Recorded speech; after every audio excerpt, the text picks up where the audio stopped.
G S T return filing error free ആയിട്ട് ചെയ്യണമെങ്കിൽ first of all നമ്മുടെ books of accounts error free ആയിരിക്കണം. ഒരു സെയിൽ ബിൽ റെക്കോർഡ് ചെയ്തതിലൊരു എറർ ഉണ്ടെങ്കിൽ അതുപോലെ തന്നെ ജി എസ് ടി റിട്ടേൺസിൽ കയറി പോകാനുള്ള എല്ലാ ചാൻസും ഉണ്ട്. അക്കൗണ്ടിങ് റെക്കോർഡ്സ് എറർ ഫ്രീ ആവുന്നതാണ് എപ്പോഴും നമുക്ക് റിട്ടേൺ ഫയലിങ്ങിലും ഹെൽപ്പ് ചെയ്യുക.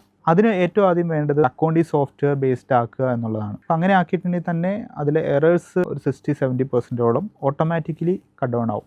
എപ്പോഴും റിട്ടേൺ ഫയൽ ചെയ്യുന്നതിന് മുമ്പ് പ്രോപ്പറായിട്ട് ക്രോസ് ചെക്ക് ചെയ്യുക. റിട്ടേൺ ഫയൽ ചെയ്തതിന് ശേഷം നമുക്ക് ഡ്രാഫ്റ്റ് പ്രിവ്യൂ എടുക്കാൻ പറ്റും. ഈ പ്രിവ്യൂ നമ്മൾ ബുക്സ് ഓഫ് അക്കൗണ്ട്സുമായിട്ട് മാച്ച് ചെയ്തതിന് ശേഷം അത് ടാലി ആവുന്നുണ്ടെന്ന് എൻഷുർ ചെയ്തതിന് ശേഷം മാത്രം നമ്മൾ ഫൈനൽ സബ്മിറ്റ് ചെയ്യുക. ഇന്ന് നമ്മൾ ഫയൽ ചെയ്ത ഒരു റിട്ടേണിൻ്റെ ഒരു സ്ക്രൂട്ടിനിയോ അല്ലെങ്കിൽ അതിലൊരു ക്ലാരിറ്റിക്ക് വേണ്ടി ഒരു ക്വറി വരുന്നത് മേ ബി ഒരു 2 years കഴിഞ്ഞിട്ടായിരിക്കും. അപ്പോൾ ആ സമയത്ത് ഈ പർട്ടിക്കുലർ ഡാറ്റയോ ട്രാൻസാക്ഷൻസോ നമുക്ക് ട്രാക്ക് ചെയ്തെടുക്കണമെങ്കിൽ ബുദ്ധിമുട്ടുണ്ടാവും. അപ്പോൾ ഇത് ഓരോ മാസം നമ്മൾ റിട്ടേൺ ഫയൽ ചെയ്യുന്നതിൻ്റെ ഡാറ്റ കാര്യങ്ങളെല്ലാം നമ്മളൊരു പ്രോപ്പർ വർക്കിംഗ് ഫോർമാറ്റിലാക്കി പിന്നീട് നമുക്കൊരു റീചെക്കിനുള്ള ഓപ്ഷൻസ് കൂടുതലാണ്.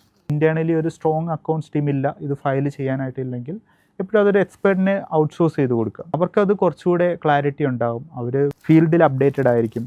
അപ്പോൾ അത് പെട്ടെന്ന് അവർക്ക് അഡാപ്റ്റ് ചെയ്ത് ഒരു നല്ല സർവീസ് ചെയ്തു തരാൻ പറ്റും.